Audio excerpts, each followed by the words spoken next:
Hey, welcome back to Cinematography Report. And today we're going to be talking about interviews. And I'm going to break down some of the interviews I've shot and mostly, again, fundamentals of lighting that you can apply to all different parts of your cinematography and your videos that you make.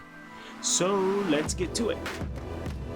What would happen if we use this network to get computers to communicate with each other? So that's my original recollection of meeting Doug. He was clearly visionary. You could tell that he had seen something that would take 20 or 30 more years for the rest of the. Okay, this is a really cool documentary that I shot on a man named Douglas Engelbart, who invented the computer mouse and so much of how we interact with computers today.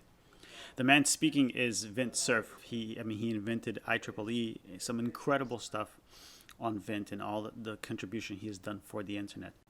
All right, so here's a small drawing I did to break down my lighting setup for this interview. I set up a LED light that was coming in from the left of frame, and it was basically just giving him a kicker on his face and all over just the left side of his body, kind of just highlighting it. It was kind of something to go off of like the background lights, kind of augmenting them, helping them come into the frame a little better. And I just wanted to kind of give him some more definition on that side.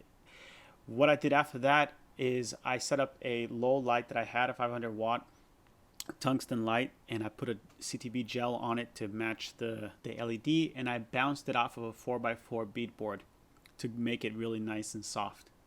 And that was it. That was my setup, and that's all I had at that time with me, and that's totally fine for documentary work. It's important to move quick when you're interviewing people and to have a very quick setup that you can do and pull off within a few minutes. So going off of something Roger Deakins said, this is the man himself who said that he came from a documentary background and he had zero lights when he was working in documentaries. I mean, this was in film stocks with a lot less latitude, and he was working off of natural light. He said every once in a while he'd maybe have a redhead kit, and he would just work with what he had, just to be flexible and to know your lights and to know how to use them for the best advantage you can. So let's take a look at our next setup. Our next setup is with Bracken. And in fact, just today, I was reading Google News. They discovered over 300,000 years ago now, much earlier than anyone expected, Homo sapiens actually created much more sophisticated tools than anyone thought. But those tools were a knife or a fork or a spear or maybe a way to apply paint. What he understood was... He interviewed with us on the same topic of the documentary on Douglas Engelbart.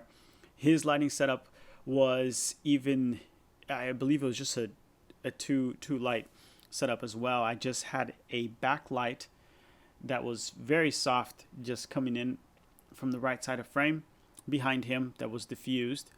And then I was actually using the daylight, which was a overcast day, so I felt like that was going to be the continuity was going to be all right with that. And I also had another light there just to kind of help brighten him a little bit more, because the window was far away from us, and so I had a diffused light that was much closer to camera that was just kind of helping brighten him up a little bit more. But that was it. It was very simple. Love to get your thoughts and feedback. I'm really trying to help talk about the ideas of why we place lights in certain places and what we do.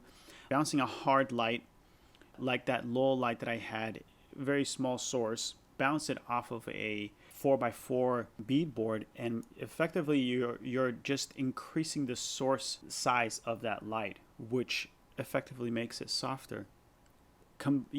That's combined with the distance from the subject and a lot of different things, but essentially the larger your source, the softer your light. The smaller your source, the harder the light. So keeping those things in mind can help you achieve what you want to achieve as quickly as possible, and understanding those concepts. So kind of work with those things to understand your craft and what it means to be a cinematographer and to work with these environments. And as you grow, your equipment will grow and things will grow, but you will understand what you're doing and be very well developed and mature in it. So that's it for today, and I hope you enjoyed it, and I'll see you next time.